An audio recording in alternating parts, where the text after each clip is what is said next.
Welcome back, everyone. Coach Aaron here with problem number 10, reading my chess book. We are going right along. This again is going to be a black to move side to move, and we're going to take advantage of all the tactics surrounding a king in the center of the board. If you watched problem number 9, we saw kind of the same themes in this line or this position. The lines are similar.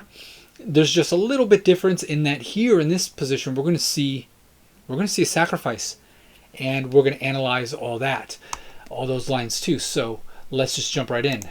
So the first move is going to be a surprising move. Rook takes on e2 with check. And the idea is that obviously the king cannot capture right away because the queen is defending. So you have to analyze the knight capturing or the king running away. The author only gives the line of king moving to queen to d1, the queen square, and this allows even more carnage from the black side. So black's going to continue with rook takes on d2 with check again.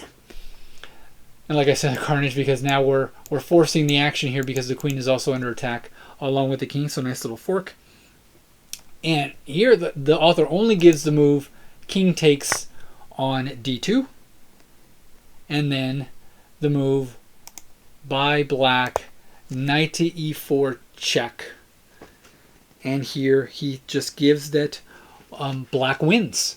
The idea is that the knight cannot capture on e4 because of the pin, our favorite tactical motif here. So the only way out would be to move the king. We don't want a queen taking knight here. Is not really a solution because the black queen will recapture, and again the knight is still pinned, so it can't. We're just losing material, not a solution. And so the king moving back would only allow for black to just continue taking material. We can start by taking on c3. I think that's good here.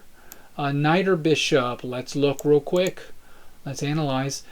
Going with the bishop, of course, will put pressure on the rook on a1, and however, it will pin our piece against the queen. So maybe the better move would be to play with the queen. Queen takes c3 right away, because now the queen can't take your knight, notice, because it's pinned against the king. So here it would force the exchange of queens because we still have the pressure on the rook on a1, and that would lead, I believe, to catastrophe for white. So if white just takes, we can retake with the bishop. Better move because now it forces the move white to play rook to b1. We still have these ideas here. We do have to be careful though because we are going to get a little bit of pressure from the white side, but I think winning the material should be fine here as we're already, let's see, we're down an exchange, but we're going to get another pawn. So it's still kind of tight here as far as the material goes, but really I think that black has got the play, but we've got to be careful not to give the white side too much counterplay in this endgame. So let's go back and see if there's a stronger line after knight takes on e4. Let's look at still this line to c1 because I don't think we've exhausted everything here that's here in this position. I'm looking at, well, this is not really a solution because again the rook's going to come in and then we're not really putting any more pressure on the rook. I'm sorry, on the king. So I still think the queen here forcing an exchange might be good, but maybe after this move rook b1, maybe we don't want to bring the knight right. Let's bring in another piece. I think playing rook to d8 might incentivize the white pieces to just to be in a tougher situation. Now we're going to have more control over the d2 square, and then get some play on d1 maybe later. This just seems a little bit stronger. And we can also bring our knight in later and start to create checkmate threats if the white side is not careful. So it ties the knight on f3 down to defense. This seems a little bit strategically, it feels winning for the black side, so long as black can really get some kind of a winning attack right away. Okay, let's go back, because this is the only line that the author gave. Now, if the knight takes the rook, we should explore this, because right now the knight isn't pinned as it was in the previous line, but now we have this pin going on here, and we have an exposure of the queen. So the queen will drop first, white queen. So this is not really, even though white does have a little bit of a counterplay. Okay, attacking the queen. The queen's just going to run away. I think d3 is really good, and now we've got some pressure along here. The e2 square with the rook can come down, create checkmating threats. So white's going to be on the back foot for a good while, and the white pieces are just going to be in trouble. The more trading happens, this queen's going to become stronger. So that's not really much of a solution. So that's why the king moved to d1 in the main line. Moving to f1 is not so good, because now we introduce a discovery check with rook takes on d2.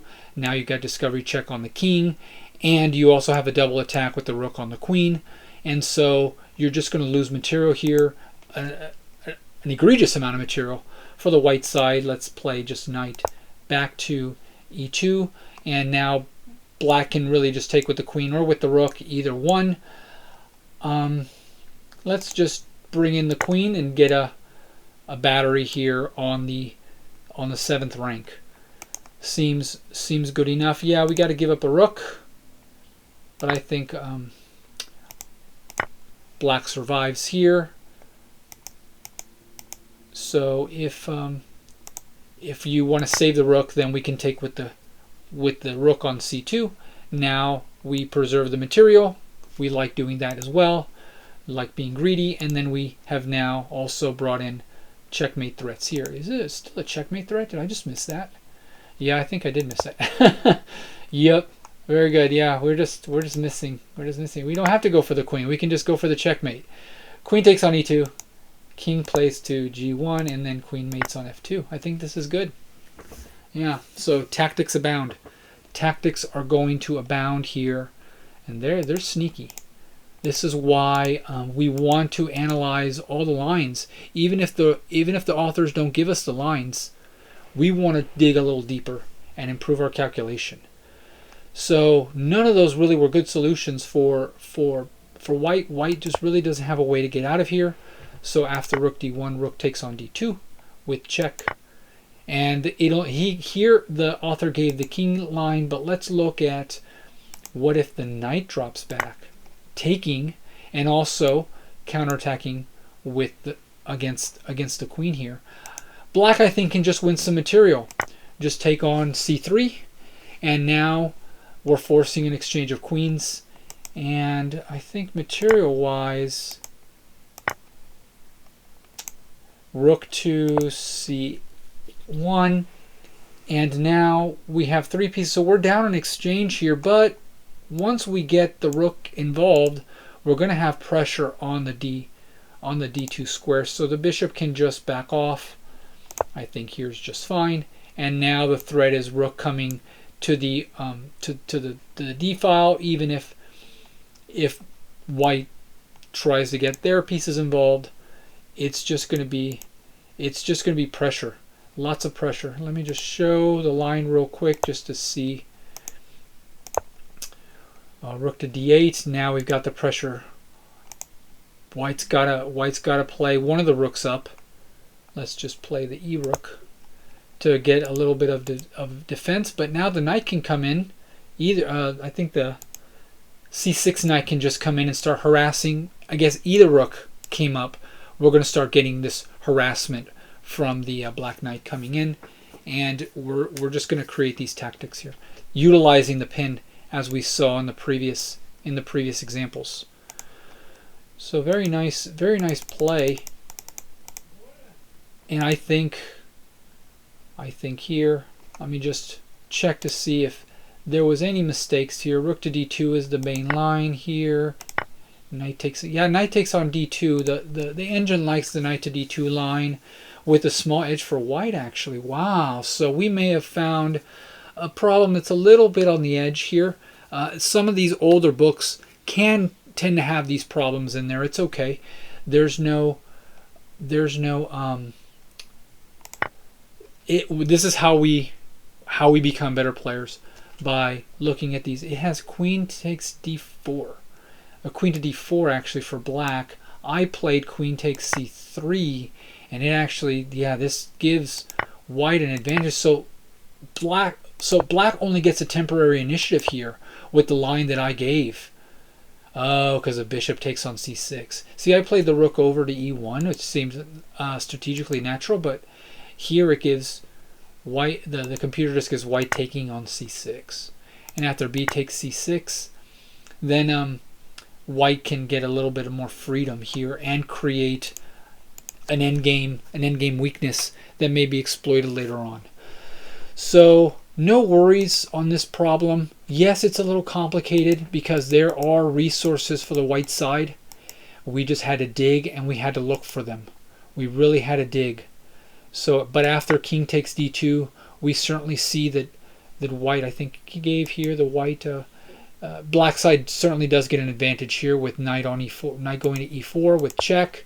And here, yes, here black is winning. I played rook king to c1. Oh, that's what I missed.